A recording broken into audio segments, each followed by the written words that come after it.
Singkat cerita, para partisipan dari berbagai klan dan sekte lain ternyata sudah berkumpul di Monumen Bela Diri Penciptaan, termasuk perwakilan dari 4 klan besar. Dan tentu saja kehadiran dari 4 klan ini membuat sebagian besar dari mereka menjadi minder, karena hanya beberapa orang terkuat sajalah yang berhak menerima benefit dari tempat ini. Wang Tong selaku tetua dari klan Wang berpesan kepada Wang Yan agar ikut mengambil bagian dan harus mencoba untuk mempelajari seni bela diri penciptaan sepenuhnya, karena dengan begitu status dari klan Wang bisa melangkah lebih maju di antara 4 klan besar. Dengan penuh percaya diri, Wang Yan berjanji bahwa ia pasti tidak akan mengecewakan pamannya tersebut dan akan membawa kehormatan bagi klan Wang. Namun kepercayaan dirinya langsung dipatahkan oleh Hin Si, mengingat Wang Yan dapat dikalahkan dengan mudah oleh bocah yang bernama Lindong. Tidak lama setelah itu yang dibicarakan pun akhirnya telah tiba. Lindong dengan menaiki Si Oyen muncul sangat mencolok di tengah-tengah mereka sehingga menjadi pusat perhatian. Menyaksikan kedatangannya membuat Wang Yan seketika emosi. Namun Wang Tong menghentikannya mengingat tujuan utama mereka adalah monumen bela diri. Tepat di depan monumen muncul 10 panggung sebagai kunci untuk membuka monumen bela diri. Berbeda dengan gerbang masuk sebelumnya yang mana siapa saja bisa masuk tanpa ada batasan jumlah, sedangkan monumen bela diri ini maksimal hanya bisa menampung 10 orang sehingga pasti akan menjadi rebutan. Dan setelah ke-10 panggung terisi, barulah monumen bela diri ini akan terbuka. Xiaode dapat merasakan kekuatan lain yang terpancar dari dalam monumen tersebut. Tidak begitu jelas, namun Lindong pasti akan langsung mengetahuinya begitu ia berhasil masuk ke dalam. 10 panggung yang tersedia tidak bisa diisi oleh sembarang orang. Sebagian besar dari mereka tidak ada yang berani untuk mengambilnya karena sadar bahwa kekuatan mereka masih sangatlah lemah. Terlebih lagi ketika petarung sekelas Lin Langtian menjadi yang pertama kali maju sambil mengeluarkan aura yang begitu kuat, yaitu kultivasi ranah manifestasi, membuat para peserta lain semakin merasa minder bisa bersanding dengannya. Sebagai catatan, kultivasi ranah manifestasi adalah ranah kultivasi 2 tingkat di atas Lindong saat ini. Tidak heran Lindong begitu terkejut ketika melihatnya, termasuk Xiaode yang mengatakan kalau Lindong benar-benar masih ketinggalan jauh dengan Lin Langtian. Namun masih ada harapan, yaitu jika Lindong berhasil mendapatkan benefit dari monumen ini, maka ia akan memiliki kesempatan untuk bisa melawannya. Berikutnya Wang Yan maju berniat mengambil panggung kedua, tetapi ia mendapatkan cibiran dari para peserta lain yang beranggapan kalau Wang Yan ini tidak layak mengambil posisi tersebut karena tidak sebanding dengan Lin Langtian. Apalagi setelah sebelumnya dengan mudah ia bisa dikalahkan oleh Lindong. Menanggapi hal itu, Wang Tong pun mulai angkat bicara demi membela martabat tuan muda dari klan Wang tersebut. Ia mengatakan barang siapa yang keberatan jika Wang Yan mengambil salah satu panggung monumen ini, maka silakan maju untuk melawannya. Semuanya pun seketika langsung terdiam meski tetap merasa kalau ini tidaklah adil. Di saat yang bersamaan, King Si maju mengambil panggung ketiga, disusul oleh Huang Fujing yang mengambil panggung keempat, Teng Lei mengambil panggung kelima, dan Mu Xianxian mengambil panggung keenam. Sekarang hanya tersisa 4 panggung. Dengan percaya diri, Lindong berniat untuk mengambil panggung ke-7, namun ia dihentikan oleh Wang Tong. Menurut Wang Tong, orang yang tidak memiliki sekutu dan bahkan telah dibuang oleh klannya sendiri tidak layak untuk mengambil bagian. Lindong pun menepisnya dengan mengatakan kalau Wang Tong sama sekali tidak memiliki kapasitas untuk menentukan layak tidaknya seseorang mengambil bagian di panggung ini, karena siapapun bisa mendapatkannya. Lindong pun juga mempertanyakan bagaimana bisa Wang Yan mengambil panggung padahal jika dinilai dari segi kekuatan dirinya masih berada jauh di atasnya. Pernyataan Lindong pun mendapatkan dukungan dari para peserta lain yang membuat Wang Tong sudah tidak bisa berkata apa-apa lagi. Lantas kemudian ia pun bersiap untuk merilis teknik serangannya dengan dalih ingin memberi pelajaran kepada Lindong agar berhenti menjadi bocah yang sangat sombong. Mereka sama-sama merilis teknik tapak iblis prasasti emas. Namun terlihat setelah benturan kalau teknik milik Wang Tong masih lebih unggul dari milik Lindong. Lingkar meminta tetua Lin Mu agar menghentikan pertarungan tersebut, namun Lin Mu menolak karena sebenarnya ia juga penasaran dengan tekad dan keberanian Lindong. Wang Tong memberi peringatan agar Lindong segera menyingkir kalau masih ingin selamat karena berikutnya ia tidak akan menunjukkan belas kasihan. Namun tentu bukan Lindong namanya jika menyerah begitu saja. Ia mengeluarkan tombak naga surgawi miliknya sebagai pertanda kalau ia siap melanjutkan pertarungan ke jenjang yang lebih serius.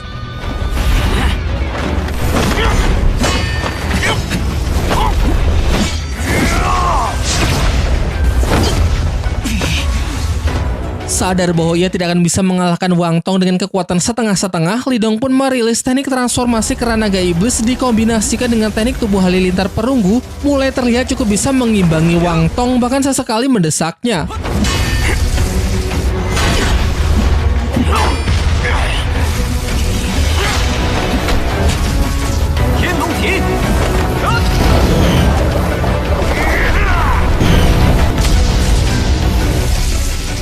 Situasi pun semakin memanas ketika banyak orang yang mulai meragukan kekuatan dari klan Wang. Tidak jauh berbeda dari Wang Yan, sepertinya kekuatan dari tetua klan Wang ini memang biasa-biasa saja. Dengan emosi yang makin geram, Wang Tong segera memerintahkan seluruh murid klan Wang untuk mengkeroyok Lindong. Puluhan murid pun maju untuk menyerang. Namun jangan lupa kalau Lindong tidak sendirian. Kekuatan dari binatang roh sekelas Xiaoyan juga tidak bisa dipandang remeh. Hanya dengan aumannya cukup membuat para murid klan Wang menjadi ketar-ketir. Dan jangan lupakan juga kalau Lindong baru saja mendapatkan boneka simbol tingkat tinggi. Tidak tanggung-tanggung, Lindong pun memberinya ratusan pil yuan murni untuk mengisi daya dari boneka simbol tersebut agar sanggup menghancurkan pertahanan dari Wang Tong.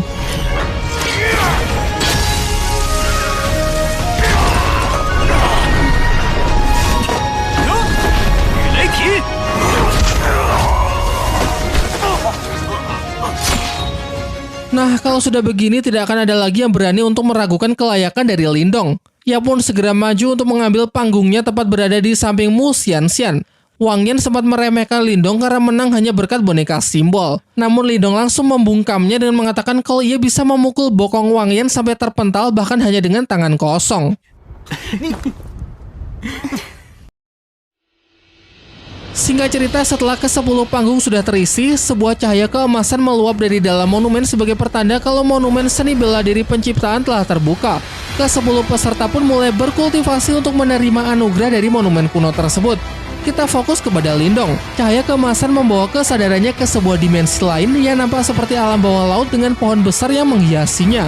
Xiaode menerangkan bahwa seharusnya tempat ini merupakan ruang dimensi seni bela diri dari monumen bela diri penciptaan. Dan semua harta roh yang berada di sini kemungkinan adalah warisan yang ditinggalkan oleh sekte kuno. Namun beberapa harta setelah dicek tidak ada yang menunjukkan kekuatan bela diri penciptaan. Sampai ketika Xiaode melihat sebuah bola bercahaya yang melesat dengan cepat dan menyuruh Lindong agar bergegas menangkapnya. Dijelaskan bahwa cahaya itu merupakan jiwa dari monumen bela diri, sehingga jika Lindong berhasil menangkapnya, maka bisa memaksanya untuk memberitahunya di mana letak dari seni bela diri penciptaan. Singkat cerita, Lindong telah berhasil menangkapnya dan ternyata wujud dari jiwa tersebut adalah seorang anak kecil. Ia nampak ketakutan seperti ada sesuatu yang sedang memburunya. Seketika situasi pun berubah menjadi sangat menyeramkan dengan aura merah pekat serta kemunculan dari makhluk-makhluk jahat. Persis seperti ingatan kilas balik yang Lindong saksikan sebelumnya mengenai penyebab runtuhnya sekte kuno. Pada awalnya berpikir kalau ini hanyalah proyeksi ingatan paling menyakitkan dari jiwa anak tersebut. Namun sepertinya proyeksi ini benar-benar nyata, bahkan juga bisa menyerang Lindong. Lindong berusaha keras melindungi gadis tersebut dari serangan-serangan makhluk jahat, yang mana Xiaode pun juga sudah tidak dapat berbuat banyak. Untung saja di saat sudah terdesak, keluarlah jiwa dari simbol di dahi Lindong yang sebelumnya telah ditanamkan oleh master simbol leluhur. Jiwa sang kakek pun melindungi mereka dan berhasil melenyapkan seluruh kekuatan jahat. Diketahui ternyata anak kecil tersebut adalah salah satu murid dari sang kakek.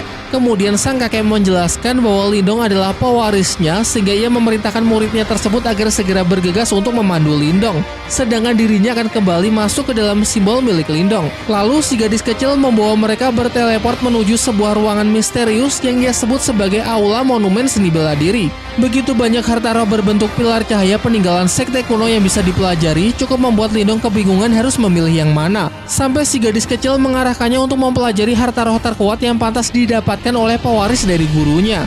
Kembali masuk lebih jauh, sekarang mereka tiba di tempat yang benar-benar berbeda dan mereka berdiri tepat di atas altar berbentuk telapak tangan raksasa, di mana pada salah satu jari bertuliskan jari pengurung kehancuran besar surgawi. Nah, sayangnya cerita harus berakhir di sini karena scene barusan adalah episode final dari Martial Universe season ketiga dan cerita akan berlanjut pada season keempat yang belum tahu pasti kapan akan dirilis. Cukup seru sih, tapi berbeda dengan 2 season sebelumnya yang diakhiri dengan penyelesaian konflik pada seluruh episode sehingga siap untuk memulai petualangan baru di season selanjutnya. Namun di season ketiga ini entah kenapa harus diakhiri dengan cerita yang menggantung. Konflik pada keseluruhan episodenya bisa dibilang masih jauh dari kata selesai. Contohnya tidak diceritakan mengenai perjalanan jiwa dari ke-9 kultivator yang lain seperti Lin Langtian, Wang Yan maupun Mu Xianxian. Dan kalau boleh jujur, ending ini menurut saya pribadi kurang pas aja untuk dijadikan episode final dari season ketiga ini. Mungkin setidaknya butuh 1 episode lagi ya untuk menceritakan bagaimana Lindong keluar dari monumen sekte kuno sehingga kita bisa lebih dapat setup untuk petualangan baru nanti di season keempat. Ya, tapi apa boleh buat, keputusan sudah dibuat oleh pihak studio dan kita sebagai penonton hanya bisa menikmatinya serta menanti dengan sabar kelanjutannya di season keempat. Dan baiklah, mungkin sekian pembahasan mengenai Donghua Martial Universe di season ketiga, dan sampai jumpa di video selanjutnya.